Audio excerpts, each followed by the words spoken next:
disebabkan oleh kegagalan dia. Dia janji banyak. PMX ni janji banyak. Janji macam-macam janjilah.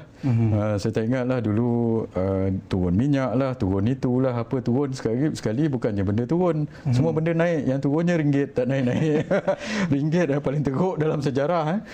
26 tahun itu berita harian keluarkan sampai ada orang arahkan supaya berita harian tukar tajuk.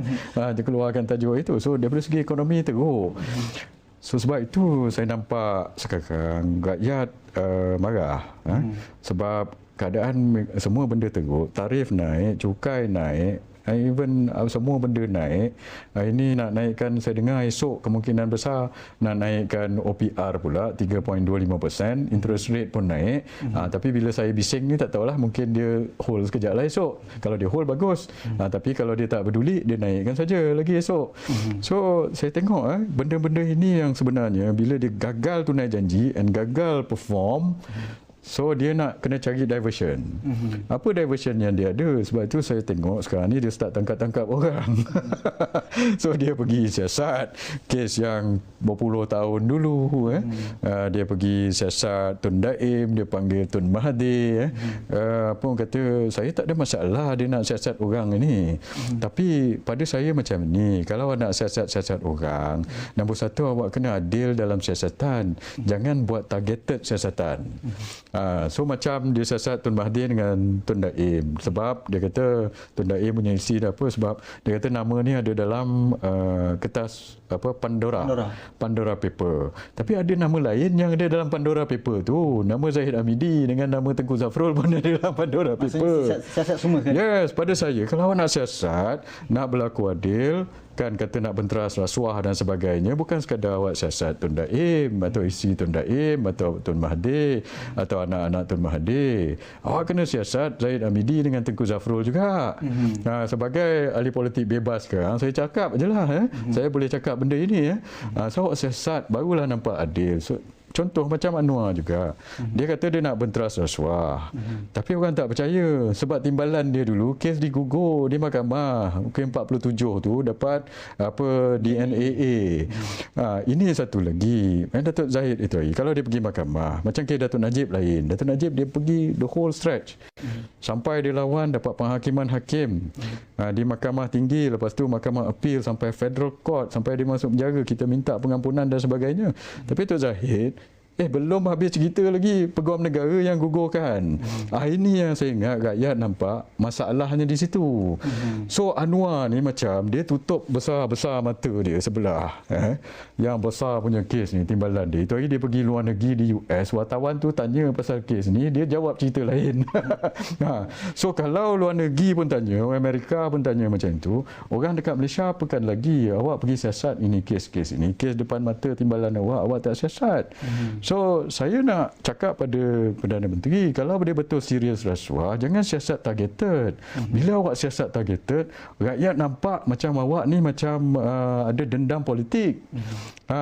Dendam politik. Bila dendam politik ni macam ni, once awak start dalam political punya vendetta ini, benda ini akan berterusan.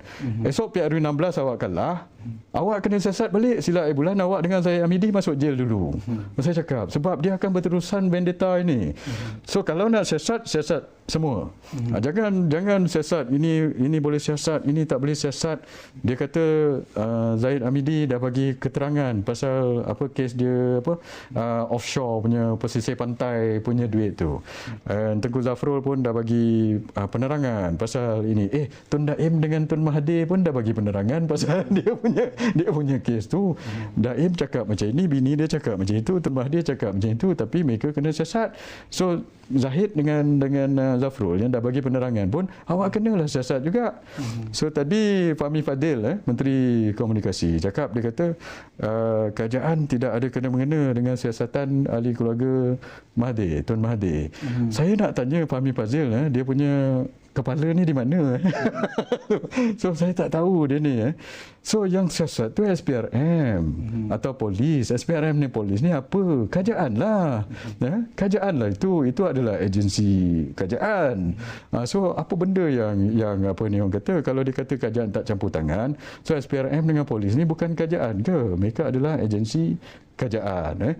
So sebab itu saya kata kalau agensi kerajaan untuk siasat, mereka kena siasat without fear or favour.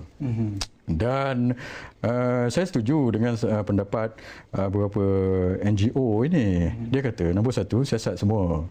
Nombor dua, kemuka bukti dulu. Kena ada bukti baru awak tuduh. Jangan awak tuduh dulu, pergi panggil orang, suruh dia sendiri cakap bukti. Ini apa benda? Ini macam witch hunt. So dekat Malaysia ni, once you start witch hunting, dia akan jadi karma. Bila jadi karma, nanti benda ini, cycle ini akan berterusan. Dan kuasa ini bukan selama-lamanya. Saya punya pegangan politik dia, saya daripada dulu sampai sekarang. Bukan pegangan politik sajalah. Pegangan saya deal dengan orang lah. Cik Azman, satu. Nombor satu, awak jangan naya orang. Always kita cuba buat baik pada orang. Kalau orang itu ada masalah, kita cuba sedaya upaya tolong. Kita tak boleh tolong semua orang, tapi siapa yang boleh tolong, kita tolong. Itu nombor dua. Nombor satu, yang paling penting sekali, awak jangan naya orang. Kalau naya orang, kan di dunia akhirat nanti awak kena. Satu, doa orang tiada naya tu makbul. Yang kedua, kalau orang tu tak mampu nak balas, Allah SWT yang balas. So perkara-perkara ini, kalau dia ada unsur-unsur penganiayaan atau unsur-unsur targeted dekat situ, nanti awak tunggulah.